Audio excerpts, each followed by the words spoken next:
They are soldiers like no other. They are warriors of consummate skill, of uncommon valor. They push excellence and gallantry to the cutting edge. Grizzled and gritty, they pursue mission upon perilous mission. To this fierce breed of men, no task is too formidable.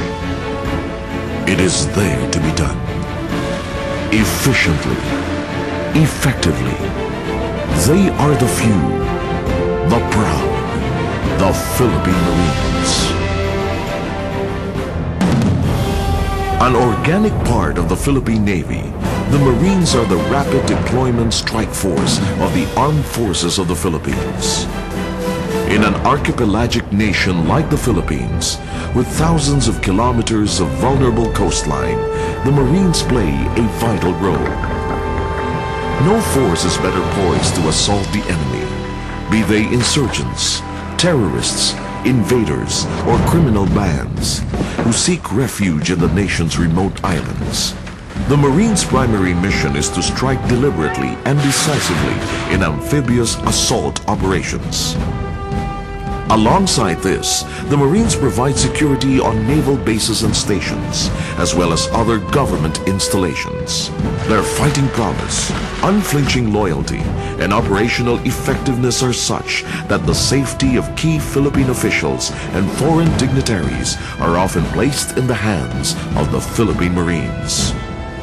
A high level of public trust also makes the Marines a natural choice to perform a variety of tasks. From safeguarding democratic processes to saving endangered lives in times of calamity.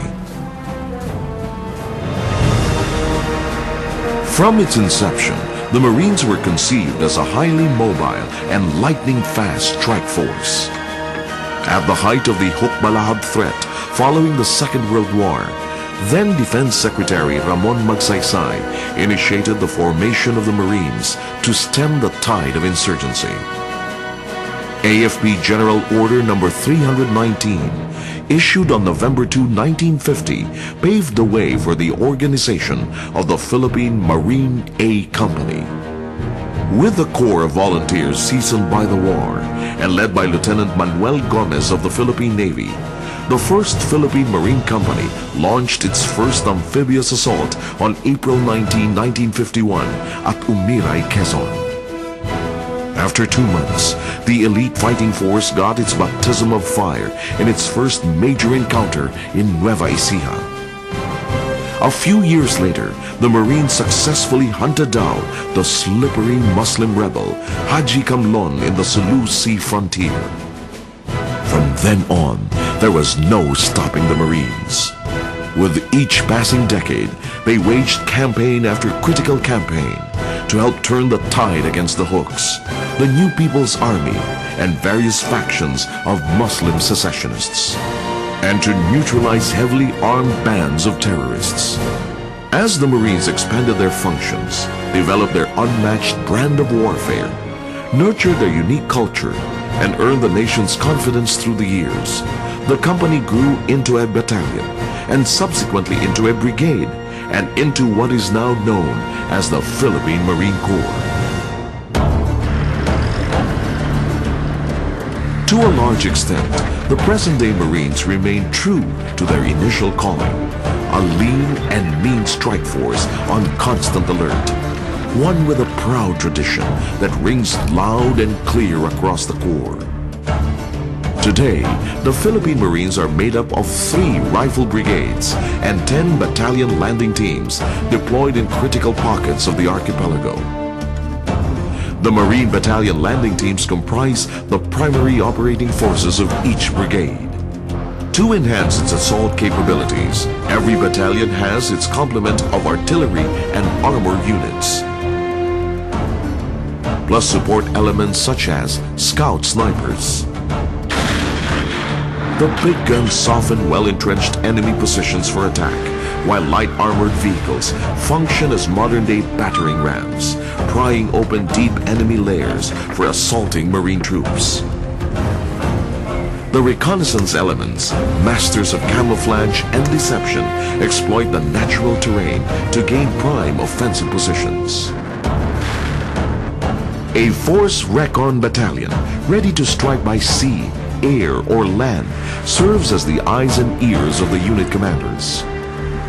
Its highly trained operatives survey every attack landscape, pinpointing optimum strike zones and clearing the field of mines, booby traps, and other obstacles.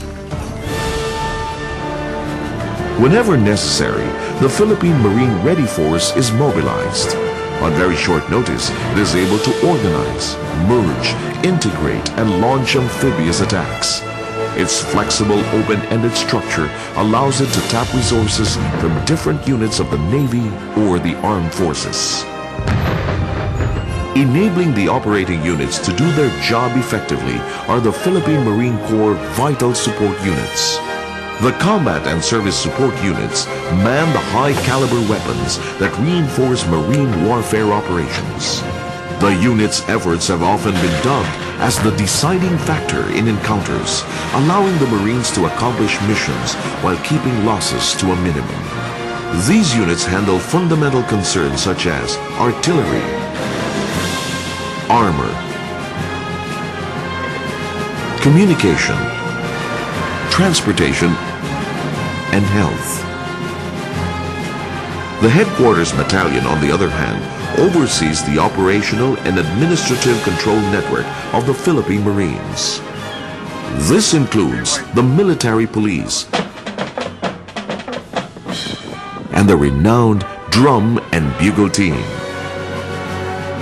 On another front, the Marine Security and Escort Group provides protection to naval installations, local and foreign dignitaries, and select national shrines and facilities.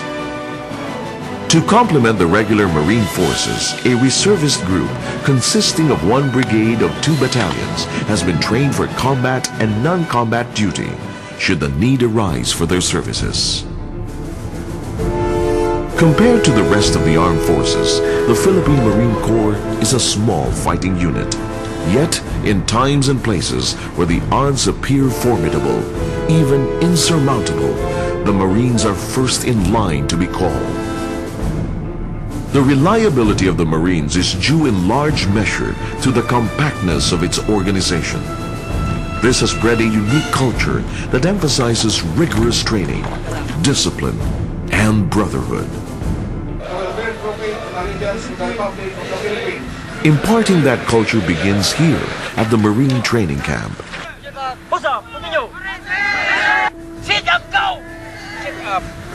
From the very first day, the young recruit immediately learns what it takes to be a Marine.